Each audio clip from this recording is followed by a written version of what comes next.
قرآن کے احکام پہ بھی مجھ کو چلا دے، قرآن کے احکام پہ بھی مجھ کو چلا دے۔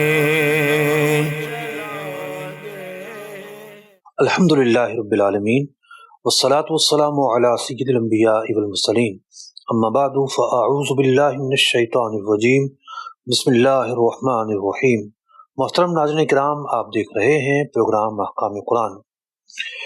آج ہمارے پیش نظر سورہ لقمان کی آیت نمبر 6 ہے، اس کی تفسیر سنیں گے، اس سے اخذ ہونے والے فقہی احکامات ان کی بھی تفصیل سنیں گے۔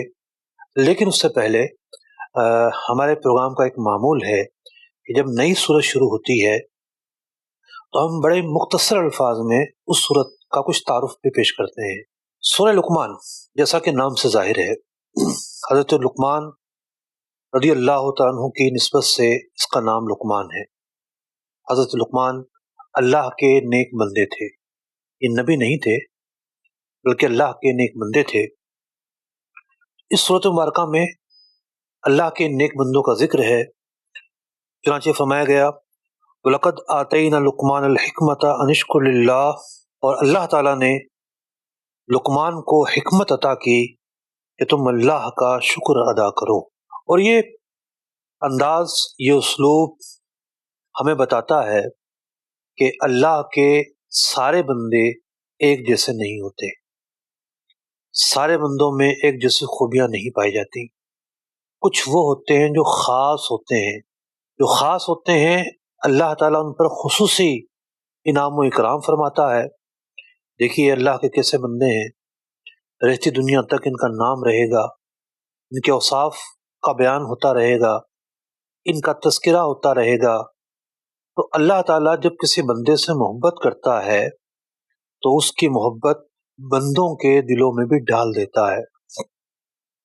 حضرت سیدنا غوث اعظم رضی اللہ تعالیٰ عنہ شیخ عبد القادر جیلانی کئی سو سال گزر چکے ہیں، لیکن کیا عرب کیا عجم، ہر جگہ ان کے ماننے والے، ان کے محبت کرنے والے، ان سے ان کی اتباع کرنے والے ہر جگہ موجود ہیں۔ میں نے ایک مرتبہ ایک سیلانی سے پوچھا، مکہ مکرمہ میں میری ملاقات ہوئی، میں نے کہا وہاں قادری پائے جاتے ہیں؟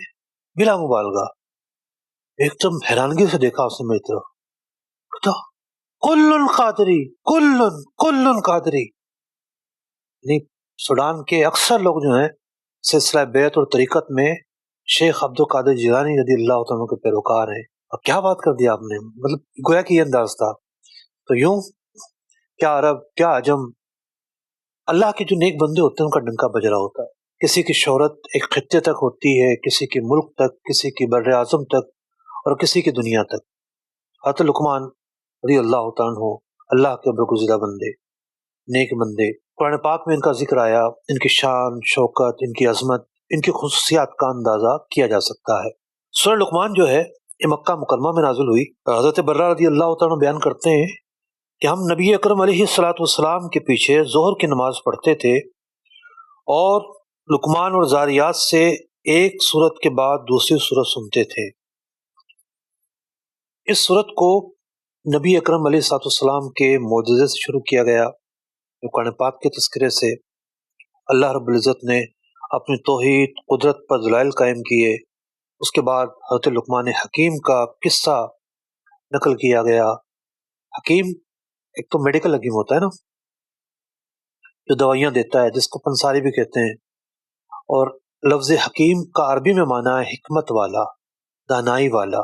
چونکہ اللہ تعالیٰ نے حضرت لقمان رضی اللہ تعالیٰ عنہ کو خصوصی حکمت دیے جانے کا تذکرہ اس صورت میں کیا ہے، تو ان کا ایک لقب ہے حکیم، آپ کو لقمان حکیم کہا جاتا ہے۔ تو آپ کا قصہ بیان کیا کہ آپ نے اپنے بیٹے کو کیا نصیحتیں کی، اور اس قصے بیان کرنے سے مقصود لوگوں کو ہدایت دینا تھی کہ وہ شرک کو چھوڑ دیں، ماں باپ کے ساتھ نیکی کا سلوک کریں، ہر قسم کے صغیرہ کبیرہ گناہوں سے بچیں، نماز قائم کریں، نیکی کا حکم دیں، برائی سے منع کریں، تواضع اور انکساری کو اختیار کریں، تکبر نہ کریں، زمین پر نرمی اور آہستگی سے چلیں، اپنی آواز کو پست رکھیں۔ اس کے بعد مشرکین کی مذمت بیان کی گئی ہے جو شرک پر اصرار کرتے ہیں۔ مزید یہ ہے کہ اللہ تعالیٰ نے اپنی ذات، اپنے وجود پر دلائل بیان کرتے ہوئے دن اور رات کا جو چکر ہے اس کو بیان کیا، چاند اور سورج کو مسخر کیا اس کو بیان کیا، سمندروں میں کشتیوں کو رواں دواں رکھا، اور ان چیزوں کو بیان کرتے ہوئے آخر میں جو ہے وہ غیوب خمسہ کا تذکرہ ہے اس صورت کے اندر، کہ وہ کیا 5 خاص علم ہیں جو اللہ ہی جانتا ہے۔ سارے علم اللہ جانتا ہے، وہ کیا ہے جو اللہ تعالیٰ نہیں جانتا، لیکن جو اللہ جانتا ہے اس میں سے بعض چیزیں اللہ اپنے پیاروں کو بھی سکھا دیتا ہے۔ وَعَلَّمَكَ مَا لَمْ تَكُنْ تَعْلَمْ، حضور علیہ الصلوۃ والسلام کے متعلق ارشاد ہوتا ہے کہ اے محبوب جو آپ نہیں جانتے اللہ نے آپ کو وہ سکھایا۔ خیر یہ ایک بڑی طویل بحث ہے، اور اعلیٰ حضرت امام اہل سنت رضی اللہ تعالیٰ عنہ کی جو کتب ہیں، خاص کر الدولۃ المکیہ اور انباء الحی، ان کتابوں کے اندر اعلیٰ حضرت امام اہل سنت رضی اللہ تعالیٰ عنہ نے مفسرین کی آراء کی روشنی میں علوم خمسہ پر بہت ہی تفصیل کے ساتھ گفتگو کی ہے۔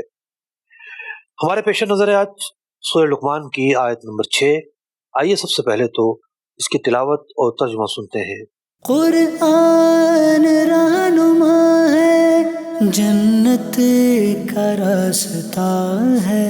وَمِنَ النَّاسِ مَن يَشْتَرِي لَهْوَ الْحَدِيثِ لِيُضِلَّ عَن سَبِيلِ اللَّهِ بِغَيْرِ عِلْمٍ وَيَتَّخِذَهَا هُزُوًا اولئک لهم عذاب مہین۔ ترجمہ کنز ایمان۔ اور کچھ لوگ کھیل کی بات خریدتے ہیں کہ اللہ کی راہ سے بہکا دیں بے سمجھے اور اسے ہنسی بنا لیں، ان کے لیے ذلت کا عذاب ہے۔ محترم ناظرین کرام، آپ نے آیت مبارکہ اور اس کا ترجمہ ملاحظہ کیا۔ جیسا کہ آپ اندازہ لگا چکے کہ اس آیت مبارکہ کا موضوع کیا ہے۔ فرمایا جا رہا ہے من الناس من یشتری لہو الحدیث، لوگوں میں سے بعض وہ ہیں کہ جو کھیل کی باتیں خریدتے ہیں۔ لفظ حدیث جو ہے گفتگو کو کہا جاتا ہے، باتوں کو کہا جاتا ہے، اور ہم اس لفظ سے جس چیز کو سب سے پہلے جانتے ہیں، جو معنی ہمارے ذہن میں سب سے پہلے سبقت پکڑتا ہے، وہ ہے حدیث رسول کا معنی۔ مطلب ایک ایسا اصطلاحی اور عرفی معنی ہے کہ لفظ حدیث کہا جائے تو نبی اکرم علیہ الصلوۃ والسلام کی ہی گفتگو مراد ہوتی ہے۔ تو وہ بھی اپنی جگہ ٹھیک ہے، وہ ایک اصطلاحی معنی ہے۔ نبی اکرم علیہ الصلوۃ والسلام کے قول کو، فعل کو، تقریر کو حدیث کہا جاتا ہے۔ قول سے مراد گفتگو، فعل سے مراد آپ نے جو کیا، آپ کی ایکٹیویٹی، اور تقریر سے مراد یہ ہے کہ نبی اکرم علیہ الصلوۃ والسلام کے سامنے کوئی بات کی گئی، کوئی فعل کیا گیا اور آپ نے اس پر سکوت فرمایا، تو وہ بھی ایک طرح سے ہاں ہوتا ہے اور وہ بھی حدیث میں شامل ہوتا ہے، تو اسے حدیث تقریری کہتے ہیں۔ تو لفظ حدیث کا عربی میں لغوی معنی ہے گفتگو، جیسا کہ ایک حدیث میں آتا ہے الحدیث فی المسجد یاکل الحسنات کما تاکل البہیمۃ الحشیشہ، کہ مسجد کے اندر گفتگو کرنا یعنی دنیاوی گفتگو کرنا نیکیوں کو اس طرح کھا جاتی ہے جس طریقے سے کہ چپایا گھاس کو کھا جاتا ہے۔ چپایا کے آگے گھاس رکھ دو تو کچھ بھی نہیں بچتا، ختم، چٹ۔ تو جب مسجد میں بیٹھ کر بندہ دنیاوی گفتگو کرتا ہے تو یہ دنیاوی گفتگو کرنے کا برا عمل ہے، یہ اس کی نیکیوں کو کھا جاتا ہے۔ تو لفظ حدیث یہاں بولا گیا، اس کے علاوہ بھی بہت سارے مقامات پر اس کے اطلاقات موجود ہیں۔ تو حدیث سے مراد یہاں پر بات ہی نہیں ہے بلکہ فعل مراد ہے، ایکٹیویٹی مراد ہے۔ ایسی ایکٹیویٹی جو لفظ پر مشتمل ہو۔ لفظ کسے کہتے ہیں؟ الشغل عن مہمات الامور، وہ کیفیت، وہ رجحانات یا وہ عادت یا وہ کام جس میں بندہ مشغول ہو تو مہمات سے غافل ہو جائے، غفلت پروان چڑھتی چلی جائے، اس کیفیت کو لہو کہتے ہیں۔ اور بعض اوقات لائب و لہو کا لفظ بھی بولا جاتا ہے، کھیل کود، کھیل بھی جو ہے ایک طرح سے غفلت کا معاملہ ہوتا ہے۔ تو لہو کا جب لفظ بولا جاتا ہے، قرآن پاک میں کثیر آیات ایسی ہیں جس میں لفظ لہو کا ذکر کیا گیا ہے اور مقام مذمت میں ذکر کیا گیا ہے۔ لہو جو ہے ایک برا کام ہوتا ہے۔ بعض اہل لغت نے لکھا کہ اللہو وہو کل شیء شغلک عن شیء، لہو اس چیز کا نام ہے کہ جو تجھے دیگر چیزوں سے غافل کر دے، یعنی دیگر اہم چیزوں سے غافل کر دے۔ اس آیت مبارکہ سے کیا مراد ہے؟ شان نزول یہ ہے کہ نضر بن حارث مکہ کا رہنے والا ایک شخص تھا۔ یہ آیت مبارکہ اس کے متعلق نازل ہوئی۔ تجارت کے سلسلے میں وہ کئی ملکوں میں جاتا تھا۔ خطہ عرب کے ارد گرد اب جب ہم دیکھتے ہیں تو ایک طرف شام تھا جہاں نصارہ حکومت کرتے تھے، نصارہ کا اثر و رسوخ تھا۔ دوسری طرف اگر ہم دیکھتے ہیں تو عراق، اور عراق سے تھوڑا اور آگے بڑھتے ہیں تو عجم شروع ہو جاتا تھا، فارس شروع ہو جاتا تھا۔ تو عراق اور شام تو اہل عرب کا تھا، یہاں عربی ہی رہا کرتے تھے، یمن میں بھی عربی رہا کرتے تھے، لیکن فارس میں اجمی رہتے تھے، اسی طریقے سے قسطنطنیہ کے اندر اجمی رہتے تھے۔ تو اس نے جب اجمی ممالک کا سفر کیا تو وہاں سے کچھ کتابیں خریدیں۔ ان کتابوں کے اندر قصے کہانیاں تھیں، ان ممالک کے لوگوں کے قصے کہانیاں تھیں، ان کے بڑوں کے قصے کہانیاں تھیں۔ تو وہ قریش کو ان قصے کہانیوں کی ترغیب دیتا اور کہتا کہ نبی مکرم صلی اللہ علیہ وسلم تمہیں عاد اور سمود کے واقعات بتاتے ہیں۔ عاد اور سمود دو قومیں تھیں، یہ وہ قومیں تھیں کہ جو عرب ہی کی قومیں تھیں۔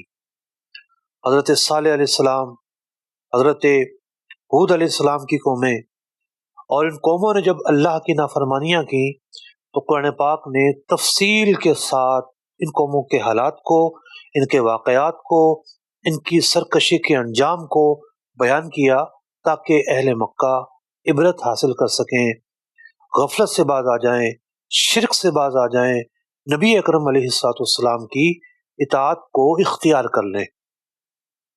تو حضور اکرم علیہ السلام تو حق کی طرف بلانے کے لیے قرآن پڑھ پڑھ کے عاد و سمود کے واقعات بیان کر رہے ہیں، لیکن اس بدبخت نے کیا کیا کہ اجمی ملکوں میں جا کر کتابیں خریدی، واقعات ان کے اندر موجود تھے، اور یہ آیا اور کہنے لگا اس میں رستم کے واقعات ہیں، اسکندر کے واقعات ہیں، اسفندیار کے واقعات ہیں، شاہان فارس، یعنی جو فارس علاقہ تھا، ایران وغیرہ کے جو علاقے تھے، یہاں آتش پرست بادشاہ رہا کرتے تھے، ان بادشاہوں کے واقعات ہیں، ان کی کہانیاں ہیں۔ آؤ میں تمہیں ان کی کہانیاں سناتا ہوں، آؤ میں تمہیں ان کے واقعات سناتا ہوں۔ غرض یہ تھی کہ جو لوگ نبی اکرم علیہ السلام کی بارگاہ میں جا کر قرآن سن رہے ہیں وہ حق کے سننے سے غافل ہو جائیں، قرآن کی جو تلاوت ہے اس کے سننے سے باز آ جائیں، ان کا دل وہاں لگنے کے بجائے یہاں لگنا شروع ہو جائے، تو جو کیفیت حق سے روکتی ہے وہ لہو کہلاتی ہے۔ بندہ ایسے کاموں میں مشغول ہو کہ نماز ہی یاد نہ آئے، نماز پڑھنا بھاری ہو جائے، نماز پڑھنے کو دل نہ کرے، ایسی کیفیت کو لہو کہتے ہیں۔ بہت سارے کام اور افعال ایسے ہیں کہ جو نشہ تو نہیں ہوتے لیکن نشے سے کم بھی نہیں ہوتے۔ بعض لوگوں کو عادت ہوتی ہے، آج کل تو خیر نیا زمانہ آ گیا ہے، ایک زمانہ تھا کہ لوگ ناول پکڑتے تھے اور چھوڑتے ہی نہیں تھے، ظہر گئی، عصر گئی، مغرب گئی، عشاء گئی، لیکن ناول ہاتھ سے نہیں چھوٹا۔ تسکہ ہے، تجسس ہے، کہانیاں چل رہی ہیں، ایک کے بعد دوسرا چل رہا ہے۔ اسی طریقے سے بعض لوگ مختلف قسم کے کھیل کھیلتے ہیں اور ایسا انہماک اس کے اندر ہوتا ہے، ایسی غفلت اس کے اندر ہوتی ہے کہ مجال ہے نماز کی یاد آ جائے. بعض لوگوں کی عادتیں ایسی ہوتی ہیں، دوستوں کی مجلس میں بیٹھیں گے، گپے آکیں گے پوری دنیا کی سیاست پر اور ایجادات پر اور واقعات پر، اور آج کل تو ٹاک شوز آ چکے ہیں جناب، ہر طرح کی چیزوں پر گفتگو ہوگی. لیکن نماز کی اذان ہو جاتی ہے، جماعت کھڑی ہوتی ہے، نماز ختم ہو جاتی ہے، نماز کا وقت گزر جاتا ہے، لیکن ان کی وہ ایکٹیویٹیز جاری رہتی ہیں، وہ کام جاری رہتے ہیں، لیکن اللہ کی یاد سے غافل ہو جاتے ہیں. تو ہر وہ کام جو اللہ کی یاد سے روکے، کم از کم فرائض اور واجبات سے روکے، اس کام کا شمار لغو میں ہوتا ہے. وہ ایک اضافی کام ہے، وہ ایک فضول کام ہے، وہ ایک غفلت میں ڈال دینے والا کام ہے. تو قرآن کہہ رہا ہے وَمِنَ النَّاسِ مَن يَشْتَرِي لَهْوَ الْحَدِيثِ. شرح نزول ہم نے سنا کہ جس نے خریدی وہ واقعات، وہ قصے، وہ کہانیاں کہ جس میں فضول چیزیں تھیں، غفلت کی چیزیں تھیں، لِيُضِلَّ عَن سَبِيلِ اللَّهِ بِغَيْرِ علم، تاکہ وہ اللہ کے راستے سے روک دے. وَيَتَّخِذَهَا هُزُوًا، اور جو دین ہے اس کو وہ مذاق کے طور پر پیش کرے. اولئک لہم عذاب مہین، ایسے جو لوگ ہیں ان کے لیے دردناک عذاب ہے. کفار کے پس منظر میں بیان ہو رہی ہے آیت مبارکہ. اور ایک مسلمان خود تو غفلت میں آ جاتا ہے، لیکن ایسا نہیں ہوتا کہ وہ دین کے سامنے آ جائے، دین کا فریق بن جائے، دین کا مذاق اڑانا شروع کر دے. ایک مسلمان ایسا نہیں کرتا، وہ کرے گا تو مسلمان نہیں رہے گا. تو اس لیے یہ جو آیت کا پس منظر ہے خاص کفار کے ضمن میں ہے. لیکن علماء نے اس سے دیگر بہت سارے مسائل کا استدلال کیا. اب اس آیت کی دو تفسیریں مروی ہیں. ایک تو یہ ہے کہ یہی واقعہ کہ یہ شخص جو ہے وہ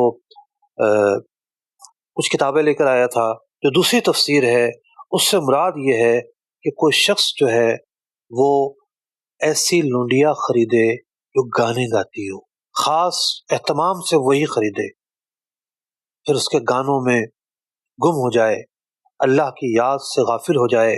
حضرت ابن عباس، حضرت ابن مسعود، امام نصفی لکھتے ہیں تفسیر مدارک میں کہ کان ابن مسعود وابن عباس رضی اللہ تعالی عنہما یحلفان انہ الغنا. اس آیت میں لہو سے مراد گانے ہیں. اور امام نصفی لکھتے ہیں کہ گانوں کے متعلق کہا جاتا ہے الغنا مفسدۃ للقلب، گانے جو ہیں وہ دل کو مردہ کر دیتے ہیں. منفذۃ للمال، مال کو پانی کی طرح بہا دیتے ہیں. مسخطۃ للرب، اللہ کی ناراضگی کا سبب بنتے ہیں. گانوں پر بڑی جو ہے نا وہ گفتگو ہوتی ہے. کوئی کہتا ہے جی روح کی غذا ہے، کوئی کیا کہتا ہے، کوئی کیا کہتا ہے. ترنم کو گانا نہیں کہتے، ورنہ تو نعت میں بھی ترنم ہوتا ہے. بعض اوقات حمیت کے اشعار ہوتے ہیں، حکمت کے اشعار ہوتے ہیں، بعض اوقات وطن کے محبت کے اشعار ہوتے ہیں. تو ہر نظم اور ہر شعر برا نہیں ہوتا، اقسام ہیں. ہم جس گانے کی بات کر رہے ہیں سب جانتے ہیں کہ جس کے اندر عشق و فجور کی باتیں ہوں، جس کے اندر شراب کے تذکرے اور شراب کے فضائل بیان کیے جائیں، جس کے اندر امرد اور خوبصورت بچوں کے اوصاف بیان کیے جائیں اور فجور والی باتیں وہ بیان کی جائیں، تو یہ جو کیفیت میں جب بندہ پڑھتا ہے، اس طرح کے جب وہ اشعار گنگناتا ہے، بے شک میوزک نہ ہو اس کے اندر، تو اس کا دل جو ہے وہ غفلت کے اندر پروان چڑھنا شروع کرتا ہے اور مفاسد کی طرف اس کے قدم اٹھنا شروع ہوتے ہیں. اور پھر وہ ایک اسٹیپ کے بعد دوسرے اسٹیپ اور تیسرے اسٹیپ اور چوتھے اسٹیپ اور یوں آگے بڑھتا چلا جاتا ہے. تو بات یہ ہے کہ کس پس منظر میں بات ہو رہی ہے اس کو بھی سامنے رکھنا ضروری ہے. اعلیٰ حضرت امام اہل سنت امام احمد رضا خان علیہ رحمۃ الرحمن نے فتاوی رضویہ جلد 24 کے اندر آپ نے گانوں پر گفتگو کی. فرمایا مزامیر یعنی لہو و لائب کے طور پر سننا بلا شبہ حرام ہے، یعنی ساز اور باجے کے ساتھ سننا، اور بغیر مزامیر کے اگر کوئی سنتا ہے فرمایا اس کی چند صورتیں بنتی ہیں. نمبر 1، گانا بجانے کا پیشہ کرنے والی عورتوں یا بدکار عورتوں، محل فتنہ مردوں کا گانا. اب ایک خاتون بیٹھ کر ان اشعار کو پڑھے گی جس سے جذبات بھڑکیں گے، اس کی آواز تو ویسی پردہ ہے، یعنی ترنم والی آواز پردہ ہے. ایک تو یہ صورت ہے. فرمایا جو چیز گائے جائے وہ معصیت پر مشتمل ہو، مثلا فحش یا جھوٹ یا کسی مسلمان یا ذمی کافر کی مذمت یا شراب، زنا وغیرہ فاسقانہ کاموں کی ترغیب، یا کسی زندہ عورت خامرت کے حسن کی یقینی طور پر تعریف، یا کسی معین عورت کا اگرچہ مردہ ہو ایسا ذکر ہو کہ جس کی وجہ سے اس کے رشتہ داروں کو آر آئے، حیا آئے. ایک یہ صورت کوئی مضامین نہ ہو لیکن اشعار اس نوعیت کے ہوں، کانٹینٹ اس نوعیت کا ہو. نمبر 3، لہو و لائب کے طور پر سنا جائے اگرچہ اس میں کسی مذموم چیز کا ذکر نہ ہو. یہ وہ صورتیں ہیں کہ جو تینوں کے تینوں ممنوع ہیں، اور ایسا ہی گانا لہو الحدیث ہے، اور اس کے حرام ہونے کی کوئی اور دلیل نہ ہو تب بھی حدیث میں ہے کل لعب ابن آدم حرام الا ثلاث، یعنی ابن آدم کا ہر لو کام حرام ہے سوائے 3 کاموں کے. اور ان 3 چیزوں کا تذکرہ جو ہے وہ جو بعض روایات میں ملتا ہے وہ یہ ہے کہ وَمُلَاعَبَتُهُ لِزَوْجِهِ، کہ بندہ اپنے اہل کے ساتھ جو ہے جو تقاضائے بشری کی تسکین ہے اس کے لیے بیٹھے، وَمُلَاعَبَتُهُ لِفَرْسِهِ، اور اپنے گھوڑے کے ساتھ جو ہے بندہ کھیلے، یعنی گھوڑ سواری کرے. اور گھوڑ سواری کرنا جن مقاصد کے لیے ہوتا ہے وہ سر فہرست جو ہے نا وہ اللہ کی راہ میں لڑنے کے لیے ہوتا ہے، اور اپنے گھوڑے کو فل تیار کر کے رکھے کہ جب بھی موقع ملے اس کے سواری اس کے ساتھ موجود ہو. وَرَمْيُهُ بِقَوْسِهِ، اور بندہ اپنے تیر اور کمان کی مشق کو جاری رکھے، تیار رہے، اور جب بھی اسے حکم ملے اللہ کی راہ میں جانے کے لیے یہ پوری طرح سے تیار ہو. تو اس چیز کو سامنے رکھ کے اعلیٰ حضرت امام اہل سنت رضی اللہ تعالیٰ عنہ نے اپنی گفتگو جاری فرمائی. متعدد احادیث مبارکہ ہیں. ترمذی شریف کی ایک حدیث ہے، نبی اکرم علیہ الصلوۃ والسلام نے ارشاد فرمایا اس امت میں زمین میں دھسنا، مسخ ہونا ہوگا، آسمان سے پتھر برسنا ہوگا. مسلمانوں میں سے ایک شخص نے عرض کی یا رسول اللہ صلی اللہ علیہ وسلم یہ کب ہوگا؟ ارشاد فرمایا جب گانے والیوں اور موسیقی کے آلات کا ظہور ہوگا اور شرابوں کو سرعام پیا جائے گا. حضرت انس بن مالک رضی اللہ تعالیٰ روایت کرتے ہیں جو گانا سننے کے لیے کسی باندی کے پاس بیٹھا اس کے کانوں میں پنگھلا ہوا سیسا ڈالا جائے گا. ناظرین محترم، ہر ایک شخص اس بات سے اتفاق کرے گا کہ دنیا کے قوی ترین لوگوں کو پھنسانے کے جو تو مشہور طریقے ہوتے ہیں وہ ہنی ٹرپس ہوتے ہیں. کسی کو شباب کے ذریعے اس کا ایمان خریدا جاتا ہے، اس کو اپنا کیا جاتا ہے، وفاداریاں تبدیل کی جاتی ہیں، اور کسی کو شراب کے ذریعے، کسی کو مال کے ذریعے.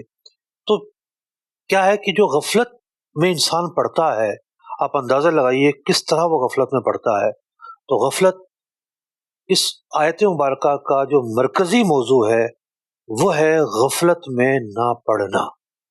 آج ہم دیکھیے کتنا قرآن پڑھتے ہیں، نبی مکرم صلی اللہ علیہ وسلم کے سیرت مطہرہ اس سے ہم کتنا واقف ہیں، نبی اکرم علیہ السلام کی سنتیں، آپ کے عادات و اطوار، آپ کے فرامین، اس سے ہم کتنا واقف ہیں، شریعت مطہرہ کے احکام اس سے ہم کتنا واقف ہیں، ہمارے اوقات کا کتنا حصہ کن کاموں میں گزر رہا ہے.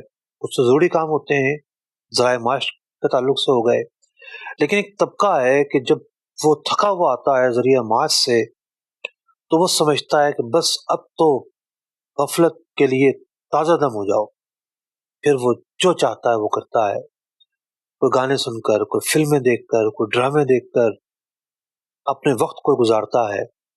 غفلت جو ہے ایک مسلمان کے لیے زہر قاتل ہے۔ حضرت عمر بن عبدالعزیز رضی اللہ تعالیٰ عنہ نے ایک مرتبہ اپنے بچے کے استاد کے نام ایک خط لکھا اور اپنے بچے کو ان کے پاس بھیجا ہوا تھا۔ فرمایا کہ یہ خط اللہ کے بندے عمر کی جانب سے سہل کی طرف ہے، سہل ان کا نام تھا۔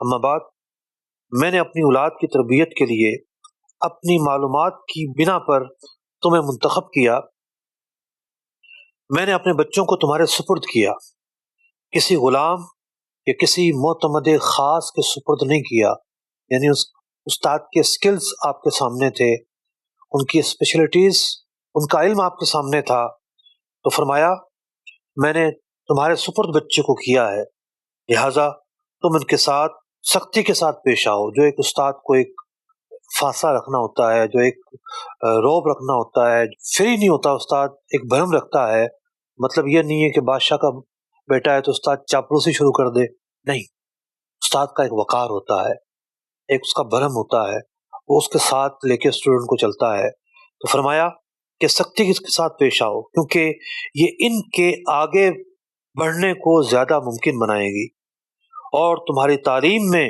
سب سے پہلے جس چیز کا میرے بچے اعتقاد رکھیں وہ یہ کہ لہو و لعب سے نفرت ہونی چاہیے، جس کا آغاز شیطان کی جانب سے ہوتا ہے اور لہو و لعب کا انجام اللہ کی ناراضگی پر ہوتا ہے۔ فرمایا اصحاب علم میں سے سکھا لوگوں سے مجھ تک یہ خبر پہنچی کہ لہو و لعب کی آلات سننا اور ان کا شوق دل میں ہونا، یہ دل میں اس طرح نفاق پیدا کرتا ہے جس طرح پانی گھاس اگاتا ہے۔ فرمایا میری زندگی کی قسم، ان مقامات پر حاضر ہونے کو ترک کر کے اپنے آپ کو بچانا دانش مندوں کے لیے زیادہ آسان ہے بنسبت اس کے کہ وہ اپنے دل میں نفاق کو قائم رکھیں۔ جب وہ ان گانوں سے جدا ہوتا ہے تو انہیں یقین نہیں ہوتا کہ اس کے کانوں نے جو سنا ہے وہ اس سے فائدہ بھی حاصل کر سکتا ہے یا نہیں۔ ان سے بچو، ان بچوں میں سے ہر ایک کو قرآن کریم کے ایک حصے سے سبق شروع کرواؤ اور اس کی قرات میں خوب مضبوطی ہو۔ ایک طالب علم اگر غفلت میں پڑ جائے، فوکس نہ ہو، امتحان میں فیل ہوتا ہے، اٹینڈنس میں نہیں ہوتی، اس کلاس کے اندر بھی صورتحال کچھ اور ہوتی ہے، تو بعض لوگ سمجھتے ہیں کہ بس وہ اسکول کا اتنا پڑھے کہ اچھے نمبر آ جائیں، پھر جو مرضی کرے۔ اسکول کا پڑھنا تو معاش کے لیے ہے کہ کل اسکل پیدا ہوگی، اس کے اندر اچھی نوکری مل جائے گی۔ تو جس طرح اسکول کے پڑھنے کے لیے اہمیت ہے جناب، ٹیوشن بھی پڑھانا ہے جناب، ماں باپ نے بھی پڑھانا ہے جناب، پوری کاؤنسلنگ کرنی ہے اور اس کے شیڈول کا خیال رکھنا ہے اور اس کی بچہ جو نا اس کی توجہ نہ بٹے، لیکن وہی بچہ نماز بھی چھوڑ رہا ہوتا ہے، وہی بچہ قرآن بھی نہیں پڑھ رہا ہوتا، وہی بچہ فرائض اور واجبات بھی اسے پتہ نہیں ہوتے، وہی بچہ کیا حلال ہے اور کیا حرام اس کا علم نہیں جان رہا ہوتا۔ یہ ان بیلنس صورتحال ہے۔ قرآن کا یہ تقاضا ہے کہ جو اس بچے پر دینی واجبات اور دینی فرائض ہیں، ماں باپ ان کے تعلق سے خود بھی عمل کریں اور اپنے بچے کی بھی تربیت کریں کہ اس کے اندر غفلت پیدا نہ ہو پائے، اس کے کوئی فرائض نہ چھوٹیں، کوئی واجبات نہ چھوٹیں۔ آج تو بچہ روزہ رکھ لے، ماں باپ کی ساری جو ہے نا شفقتیں موج کراتی ہیں، ارے جناب عمر ہی کیا بھی آپ کی، حالانکہ وہ بالغ ہو چکا ہوتا ہے، ابھی تھوڑی آپ کی عمر ہے روزہ رکھنے کی۔ تو نہ صرف یہ کہ ہم خود فرائض و واجبات سے غفلت برتتے ہیں، بلکہ بعض اوقات ہم اپنی اولاد کو بھی غفلت برتنے کی دعوت دے رہے ہوتے ہیں۔ تو مسلمان کی یہ شان نہیں ہے کہ وہ اللہ کی یاد سے غافل ہو جائے، فرائض و واجبات سے غافل ہو جائے۔ قرآن پاک نے کئی اور مقامات پر مسلمان کو غفلت سے روکا ہے۔ آئیے ان میں سے ایک مقام کی میں وضاحت کرتا ہوں۔ ناظرین کرام، سورہ نجم آیت نمبر 55 سے آیت نمبر 61 تک کی تلاوت اور ترجمہ سنتے ہیں۔ قرآن رہنما ہے، جنت کا راستہ ہے۔ فَبِأَيِّ آلَاءِ رَبِّكَ تَتَمَارَىٰ هَٰذَا نَذِيرٌ مِّنَ النُّذُرِ الْأُولَىٰ أَزِفَتِ الْآزِفَةُ لَيْسَ لَهَا مِن دُونِ اللَّهِ كَاشِفَةٌ أَفَمِنْ هَٰذَا الْحَدِيثِ تَعْجَبُونَ وَتَضْحَكُونَ وَلَا تَبْكُونَ وَأَنْتُمْ سَامِدُونَ۔ ترجمہ کنز ایمان۔ تو اے سننے والے، اپنے رب کی کون سی نعمتوں میں شک کرے گا؟ یہ ایک ڈر سنانے والے ہیں اگلے ڈرانے والوں کی طرح۔ پاس آئی، پاس آنے والی، اللہ کے سوا اس کا کوئی کھولنے والا نہیں۔ تو کیا اس بات سے تم تعجب کرتے ہو اور ہنستے ہو اور روتے نہیں، اور تم کھیل میں پڑے ہو؟ ناظرین محترم، یہ آیات آپ نے سماعت کی۔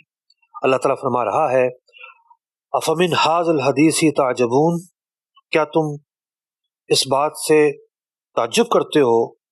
وتضحکون ولا تبکون، ہنستے ہو روتے نہیں ہو۔ وانتم سامدون، تم کھیل میں پڑے ہوئے ہو، غفلت میں پڑے ہوئے ہو۔ تو اب جب بندہ غفلت میں پڑ جاتا ہے، مفسرین نے لکھا جب قرآن کی تلاوت ہو رہی ہوتی تھی تو یہ لوگ گانا سننا شروع کر دیا کرتے تھے، بلند آواز سے گاتے تھے۔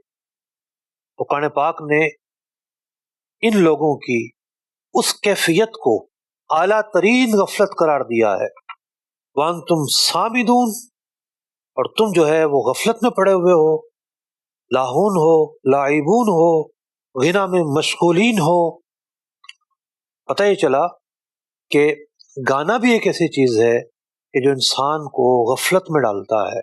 سورہ بنی اسرائیل آیت نمبر 61 سے آیت نمبر 65۔ حضرت محترم آئیے سورہ بنی اسرائیل کی ان آیات کی تلاوت میں سنتے ہیں۔ قرآن رہنما ہے، جنت کا راستہ ہے۔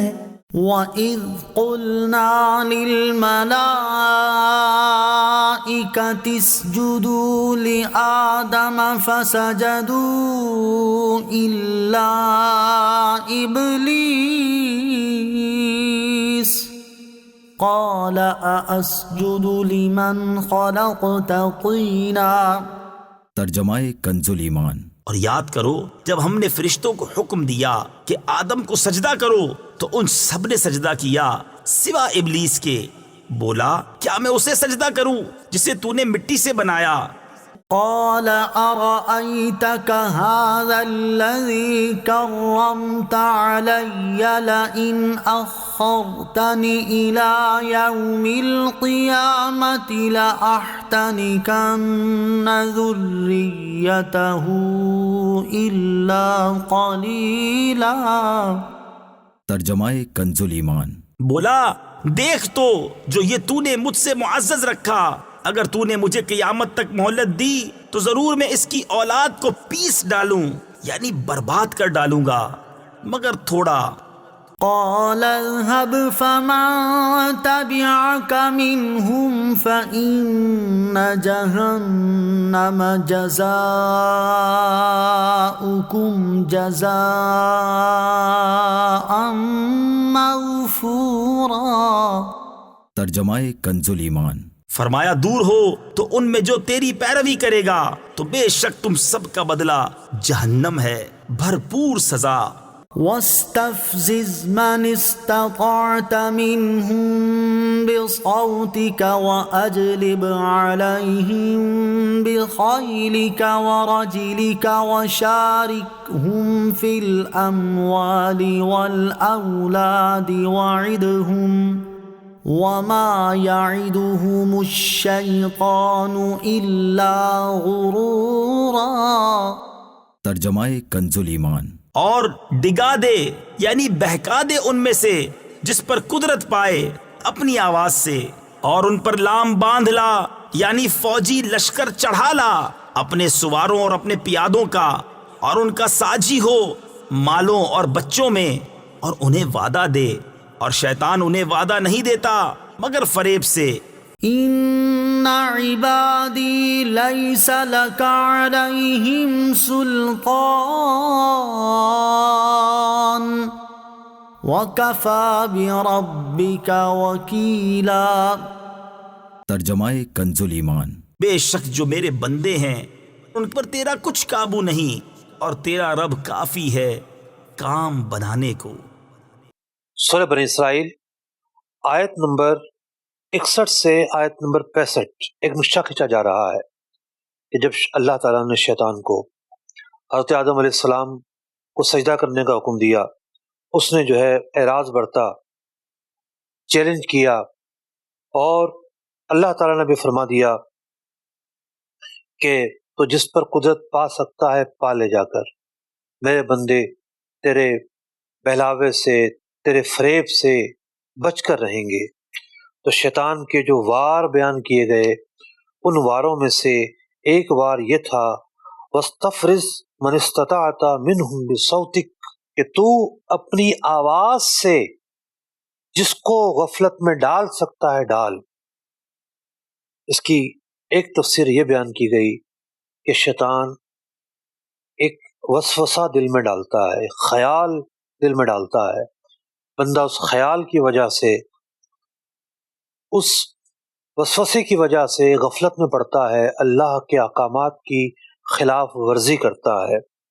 اور ایک تفسیر یہ بیان کی گئی کہ اس سے مراد وہ آوازیں ہیں جو گانے اور باجوں کی صورت میں ہمارے سامنے آتی ہیں، کہ شیطان خود تو سامنے نہیں آتا، شیطان کسی کو قتل پہ اکساتا ہے، کسی کو فساد پہ اکساتا ہے، کسی کو دھوکے پر اکساتا ہے۔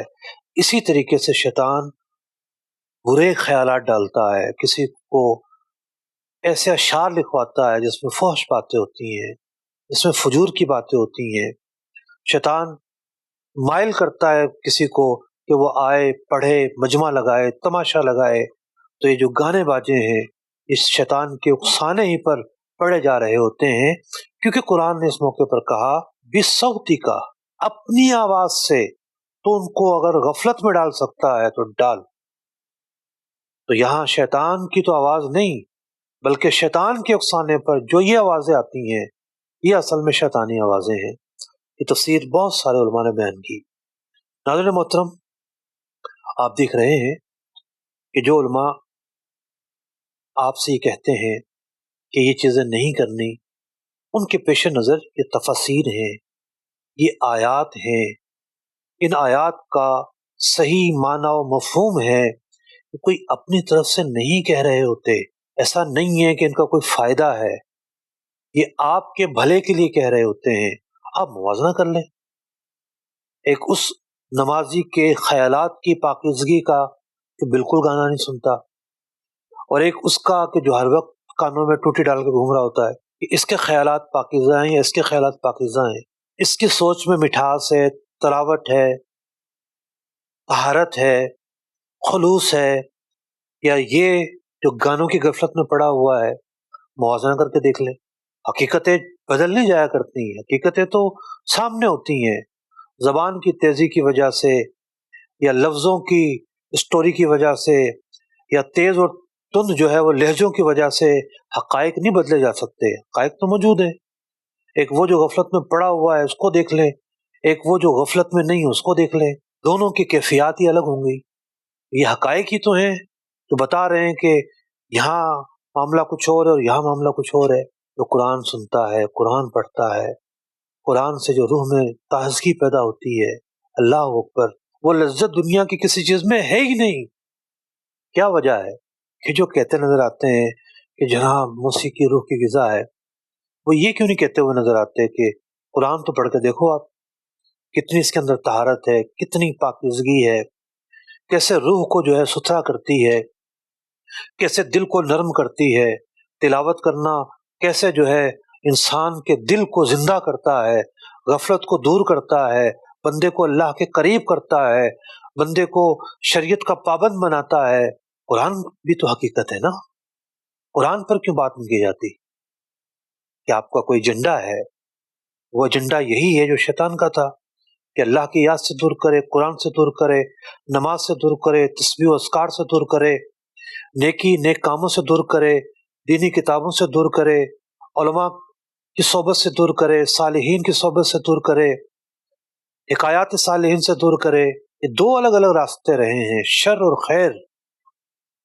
قرآن خیر کی طرف بلاتا ہے، حدیث خیر کی طرف بلاتی ہے، علماء، صالحین، متقی خیر کی طرف بلاتے ہیں، غفلت میں پڑے ہوئے لوگ شر کی طرف بلاتے ہیں۔